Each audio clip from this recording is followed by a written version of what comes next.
नमस्कार दोस्तों, आप सभी का बहुत बहुत स्वागत है हमारे यूट्यूब चैनल खुशहाल ज़िंदगी में। तो आज की इस वीडियो में हम खास बात करने वाले करवा चौथ के बारे में।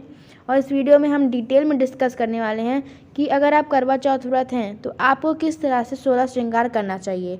और अगर आप इस तरह से 16 श्रृंगार नहीं करती, यानी इस तरह से आप अपने आप को नहीं सजाती हैं, तो आपका व्रत अधूरा माना जाएगा। तो चलिए बिना किसी देरी के अपनी वीडियो को शुरू करते हैं। तो इस बार करवा चौथ 24 अक्टूबर को पड़ रहा है और करवा चौथ पर महिलाओं को 16 श्रृंगार करना चाहिए। और हिंदू धर्म की मान्यताओं के अनुसार इस दिन पूरे 16 श्रृंगार करने से घर में सुख और समृद्धि आती है और अखंड सौभाग्य का वरदान भी मिलता है। यही वजह है कि भारतीय संस्कृति में 16 श्रृंगार को जीवन का अहम और अभिन्न अंग माना गया है। तो इस बार जो करवा चौथ है वह 24 अक्टूबर 2021 को रखा जाएगा। और इस व्रत को आने से पहले जान लेते हैं कि 16 श्रृंगार में कौन कौन से श्रृंगार आते हैं। तो सबसे पहला है बिंदी। तो संस्कृत भाषा के बिंदु शब्द से बिंदी की उत्पत्ति हुई है और भवों के बीच रंग या कुमकुम से लगाई जाने वाली बिंदी भगवान शिव के तीसरे नेत्र का प्रतीक मानी जाती है। और सुहागिन स्त्रियां कुमकुम या सिंदूर से अपने ललाट या पर लाल बिंदी लगाना ज़रूरी समझती हैं और इसे परिवार की समृद्धि का प्रतीक माना जाता है। दूसरा, सिंदूर। उत्तर भारत में लगभग सभी प्रांतों में सिंदूर को स्त्रियों का सुहाग का चिन्ह माना जाता है और विवाह के अवसर पर पति अपनी पत्नी के मांग में सिंदूर भरकर जीवन भर उनका साथ निभाने का वचन देते हैं। तीसरा, काजल।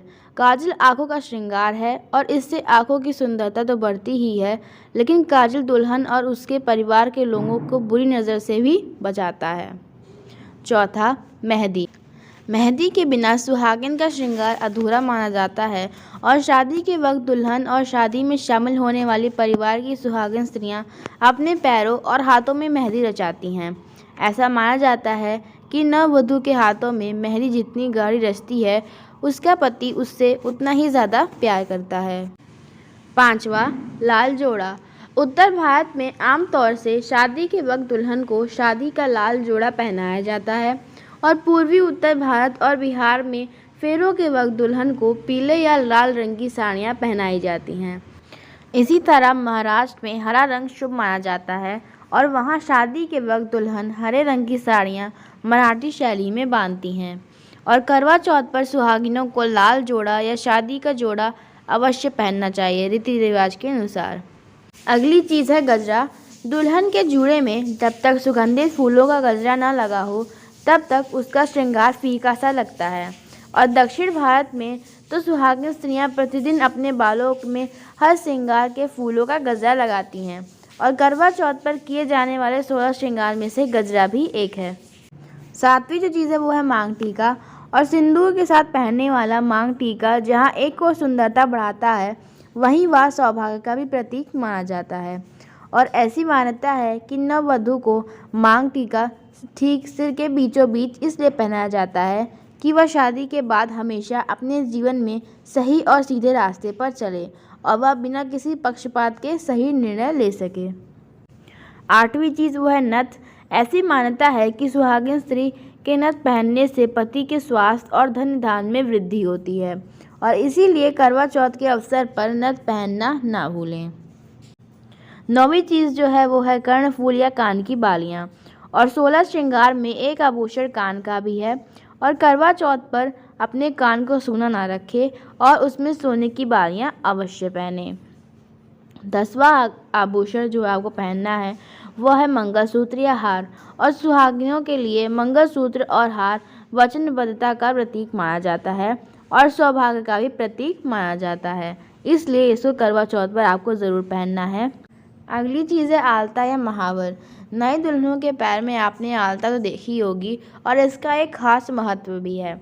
इसी के साथ साथ 16 श्रृंगार में यह श्रृंगार भी ज़रूरी होता है करवा चौथ के दिन। अगली हम बात कर लेते हैं चूड़ियों की। सुहागिनों के लिए सिंदूर की तरह चूड़ियाँ का भी एक बहुत ही खास महत्व होता है। अगली चीज़ है अंगूठी। अंगूठी का 16 श्रृंगार में अभिन्न हिस्सा माना गया है और इसे भी आपको ज़रूर पहनना है। अगली चीज़ जो आपको ज़रूर पहननी है वो है कमरबंद। और कमरबंद इस बात का प्रतीक है कि सुहागिन अब अपने घर की स्वामिनी हैं। 15वां बिछिया। पैरों के अंगूठों की रिंग की तरह पहने जाने वाले इस आभूषण को अरसी या अंगूठा भी कहा जाता है और दूसरी उंगलियों में पहने जाने वाले रिंग को बिछिया। तो आपको करवा चौथ में बिछिया अवश्य पहननी है।